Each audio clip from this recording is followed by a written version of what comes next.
everybody, and welcome to our Monarch Butterfly Seed Bomb Making Program. So the reason that we're doing this is because it's Earth Day, Happy Earth Day, and by making these seed bombs and throwing them somewhere to create milkweed plants, we are supporting the Monarch Butterfly habitat. So that's just a little background on why we're doing this. Also because it's fun to just kind of get our hands in the dirt and make some seed bombs. So let's take out the materials from our take and make bag. You should have some soil, some clay, and some seeds. The only other things that you're going to need to do this are a little bit of water, just regular tap water, a pencil or a toothpick, just something for us to poke some holes into the seed bomb later on and insert the seeds. And then some kind of a bowl. It could be a bowl that you're going to wash after. You might want to use a bowl that you can throw away because this does get a little bit messy. And having said that, if you want to do this outside, it might not be a bad idea because it does get a little messy. So I'll give you a minute to get your small amount of water and a pencil or a toothpick and a bowl, and then come on back to us.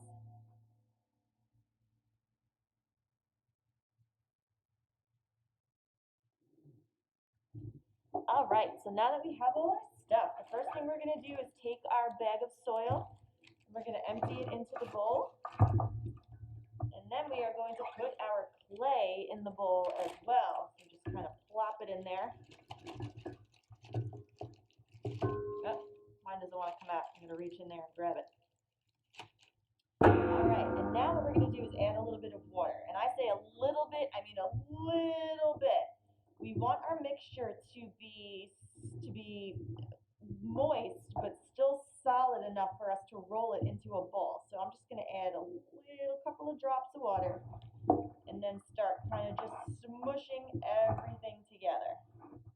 All right, if I feel like I need more water, I can always add it, but unfortunately we can't take water out. So go very slow on that water. I think I need a little bit more, so I'm going to put a little more in here.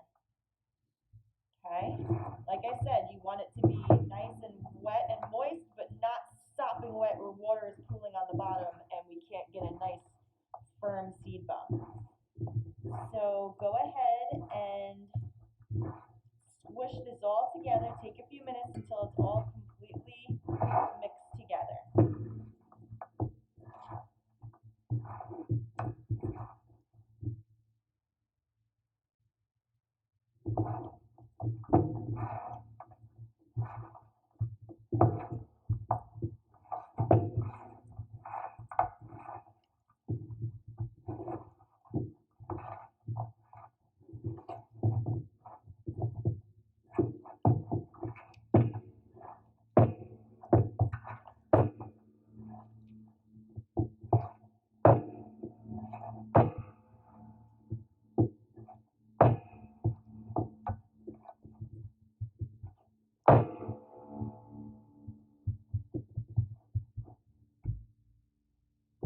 Okay, I'm pretty happy with the consistency now. I see I kind of have like this blob, almost like a big thing of Play-Doh. I can still squish it and it doesn't have water coming out, but at the same time it's nice and moist. So what we're going to do now is kind of just grab small portions off, and then we're going to take them in our hand and roll them into a ball. Okay, so that is our seed ball. So mine are about that big. Kind of make them as big or as small as you want, but you should have enough in your bowl to make a couple. So once you're done with that, you're just going to lay it down somewhere that you're not on a countertop or somewhere that's going to stain, maybe on a piece of newspaper or a paper plate if you have it, or maybe on top of the plastic bag that we were just using. So there you go, just take and roll in all your balls.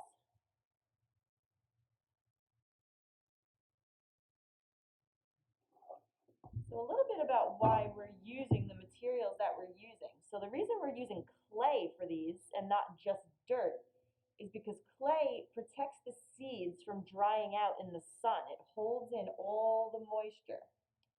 Another reason that we're using clay is to add some weight to our seed bombs so they're heavy enough not to get blown away or affected by heavy winds or heavy rains. And then the clay also deters animals from just eating the seeds, because animals do like to walk around and eat seeds. but they don't really like to eat clay, right? The reason we're rolling it into a ball is because the shape conserves moisture. That serves to keep all the water inside so our seeds don't dry out, right? Obviously, we're using dirt for nutrients for the seeds, right? And as the seeds begin to germinate and grow, they provide shade for the next generation of seeds. So that's kind of some of the reasons why we're using the materials that we're using. Okay, so just keep rolling those seed bombs. It's okay if some are a little bigger than others, not a problem.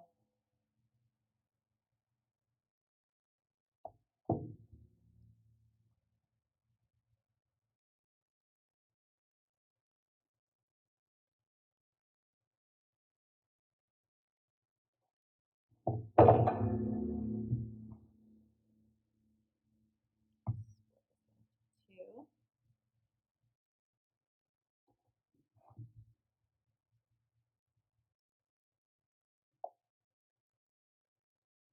Okay.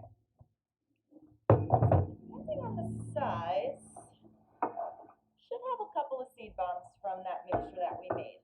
If you want to take a second to wipe your hands or wash your hands, I might just use a little paper towel and just get a little bit of this off. So the next thing we're going to do is take our pencil or our toothpick that we grabbed and empty out your seeds, and we're just going to poke little holes into our seed bomb, just little holes all around. Okay, we are going to put the seeds into those little holes. Okay, just stick them right in there. You can give them a little pat down with your fingertip. Okay, and just fill them in with those seeds. Okay, all around. Just make a couple of different holes all throughout and fill them in. And we're just going to do that for each one.